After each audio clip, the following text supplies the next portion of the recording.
నెలలో నిండిన లావణ్య త్రిపాఠికి డెలివరీ అందించేందుకు ఫారెన్కి తీసుకుని ఎంతో జాగ్రత్తగా వెళ్ళిపోతున్న వరుణ్ తేజ్ని క్యాప్చర్ చేస్తూ వచ్చేసిన మీడియా ఇక ఇబ్బందికి గురి చేయడమే కాదు వాటన్నిటికీ తేట సమాధానాలు చెప్తూ వచ్చేసిన లావణ్య త్రిపాఠి. ఇక లావణ్య ప్రెగ్నెంట్ అయినప్పటి నుండి తనకి బేబీ బాయ్ పుడుతుందా గర్ల్ పుడుతుందా అనే ఆసక్తి ఎక్కువగా పెరిగిపోయింది మన మీడియా సభ్యులకి.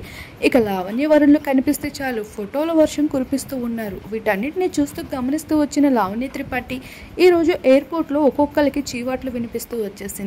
ఇక ఎప్పుడు మీకు ఇదే పనా, మేము వస్తాం వెళ్తామనే విషయాలు ఎవరు అందిస్తారు, ఎటువంటి ఇన్ఫర్మేషన్స్తో మీకు ఏమొస్తుంది అంటూ మీడియాపై కాస్త ఫైర్ అవుతూ వచ్చినప్పటికీ మీడియా మాత్రం ఎంతో చురుకుతనం చూపిస్తూ వచ్చింది.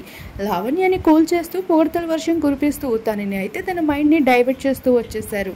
ఇలా మొత్తానికి ఎప్పుడు ప్రెగ్నెంట్ లేడీస్ హాస్పిటల్స్ చుట్టూ తిరిగినట్లే లావణ్య కూడా తిరుగుతూ ఉంది.